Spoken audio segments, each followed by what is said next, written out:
Hi friends, welcome back to our channel. ஒரு சில பேர்கிட்ட பேசும்போது அவங்க உங்களை ஒரு மனுஷனாக கூட நினைக்கலையோ அப்படின்னு உங்களுக்கு தோணி இருக்கா? நீங்கள் பாட்டுக்கு உங்களோட சோக கதையை சொல்லிக்கிட்டே இருப்பீங்க. அவங்க பாட்டுக்கு ஃபோனை நோண்டிக்கிட்டு அப்படின்னு கேட்காமலே கேட்பாங்க. ஏன் தெரியுமா?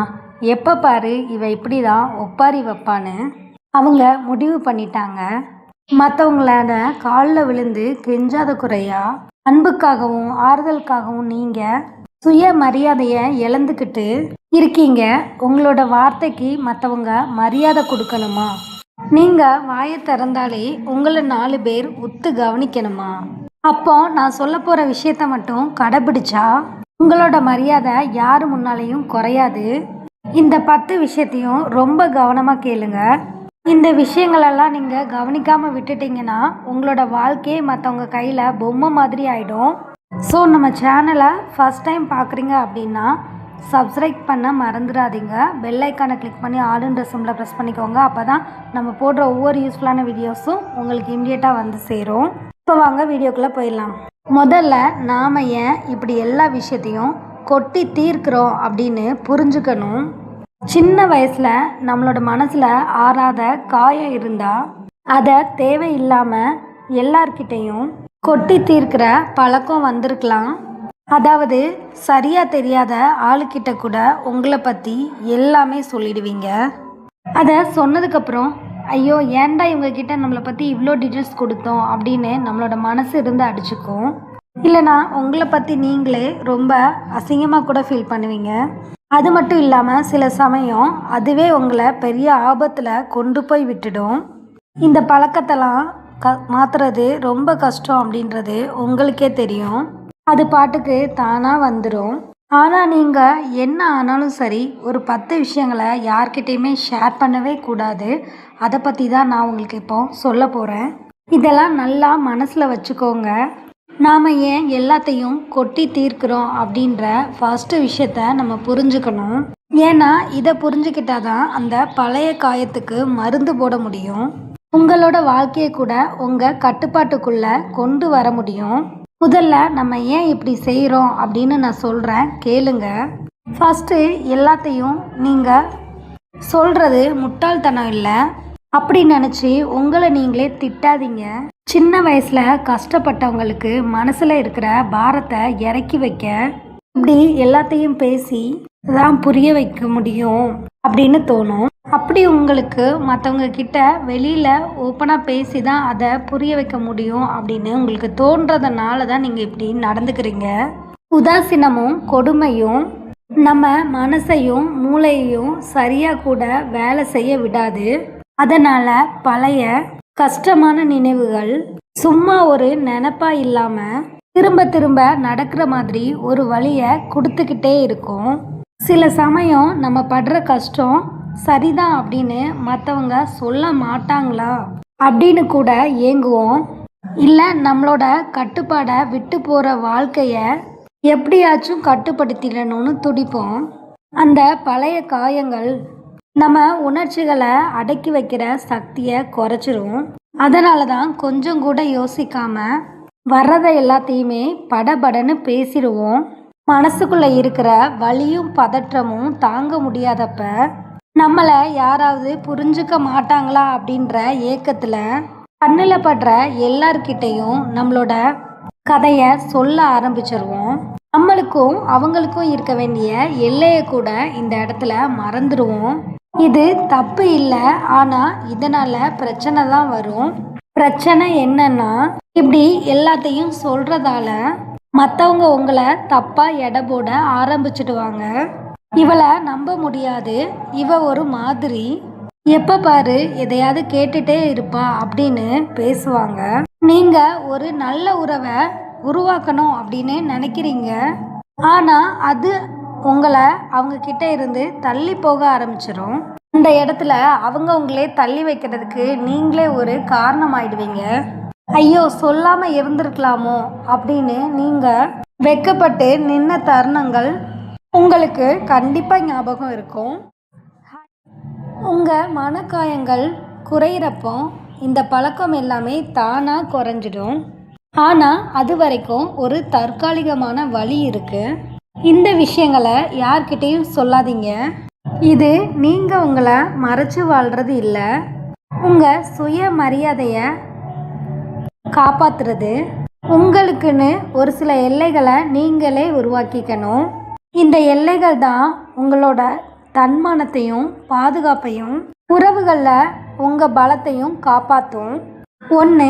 உங்களோட காசு பணம் பற்றின விஷயத்த யாருக்கிட்டையும் சொல்லாதீங்க. உங்களுக்கு எவ்வளவு கடன் இருக்குது, எவ்வளவு சொத்து இருக்குது, எவ்வளவு சம்பளம் வாங்குறீங்கன்னு தெரிஞ்சவங்க கிட்ட கூட சொல்லாதீங்க. ஏன்னா உங்ககிட்ட பணம் இருக்குன்னு தெரிஞ்சால் ஒரு சில பேர் உங்களை ஏடிஎம் மிஷின் மாதிரி தான் பார்ப்பாங்க. நீங்கள் கஷ்டப்படுறீங்கன்னு தெரிஞ்சால் உங்களை ஒரு பரிதாபத்துக்குரிய ஆளாக பார்ப்பாங்க. சில பேர் உங்களை பார்த்து போராம கூட படலாம். உங்கள் பணம் அண்ட் உங்களோட தனிப்பட்ட விஷயம். 2. சின்ன வயசில் பட்ட கஷ்டத்தோட எல்லா விவரத்தையும் எல்லார்கிட்டையும் சொல்லாதீங்க. மற்றவங்களுக்கு உதவுறதுக்காக சில பேர் அவங்க கதையை சொல்லலாம், ஆனால் அவங்க கூட அளந்து தான் பேசுவாங்க. தெரியாதவங்க கிட்டேயோ சும்மா பழகிறவங்க கிட்டேயோ எல்லாத்தையும் கொட்டாதீங்க. பெரும்பாலான மக்களுக்கு அதை கேட்டு தாங்குற பக்குவம் இருக்காது. ஒரு தடவை சொல்லிட்டா திரும்ப அள்ள முடியாது. சில பேர் உங்களை பார்த்து பரிதாபப்படுவாங்க, சில பேர் உங்களை விட்டு விலகி போவாங்க, சில பேர் அதையே வச்சு உங்களை ரொம்ப குத்தி காட்டுவாங்க. உங்கள் காயம் ஆறணும்னா எல்லார்கிட்டையும் அதை சொல்லி ஒப்பாரி வைக்கணும்னு அவசியம் இல்லை. 3. மற்றவங்கள பற்றி நீங்கள் என்ன நினைக்கிறீங்க அப்படின்னு எல்லாத்தையும் சொல்லாதீங்க. மனசில் பட்டதை எல்லாம் பேசுறது நேர்மை இல்லை, அது உறவுகளை உடைச்சிரும்.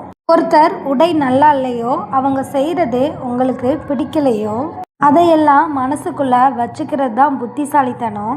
குறிப்பாக மனசு தடுமாறி இருக்கும்போது நம்ம வாயை கட்டுப்படுத்தவே முடியாது. வார்த்தைகளை யோசித்து பேசுங்க.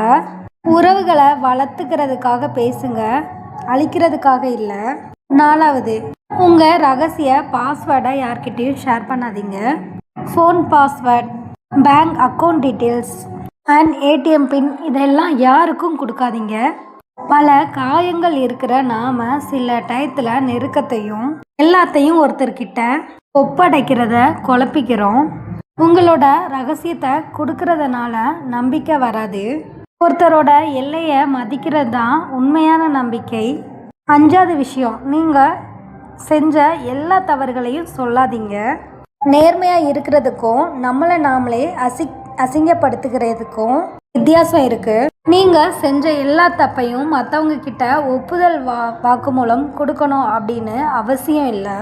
நீங்கள் யார் அப்படின்றத உங்களோட தவறுகள் தீர்மானிக்காது.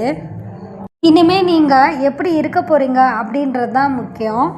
6. மற்றவங்க உங்ககிட்ட சொன்ன ரகசியங்கள் அதெல்லாம் யாருக்கிட்டையும் சொல்லாதீங்க. புறம் பேசுறது நம்பிக்கையை சாகடிக்கும். ஒருத்தர் உங்ககிட்ட ஒரு ரகசியத்தை சொன்னால் அது அவங்களுடையது, அதை மற்றவங்க கிட்ட சொல்கிறது துரோகம். நீங்கள் அப்படி செஞ்சால் உங்களை யாருமே நம்ப மாட்டாங்க. மற்றவங்களோட நம்பிக்கையை உங்களோட உயிர் மாதிரி காப்பாற்றுங்க. 7. உங்களோட திட்டங்கள் உறுதியாகிற வரைக்குமே அதை பற்றி பேசாதீங்க.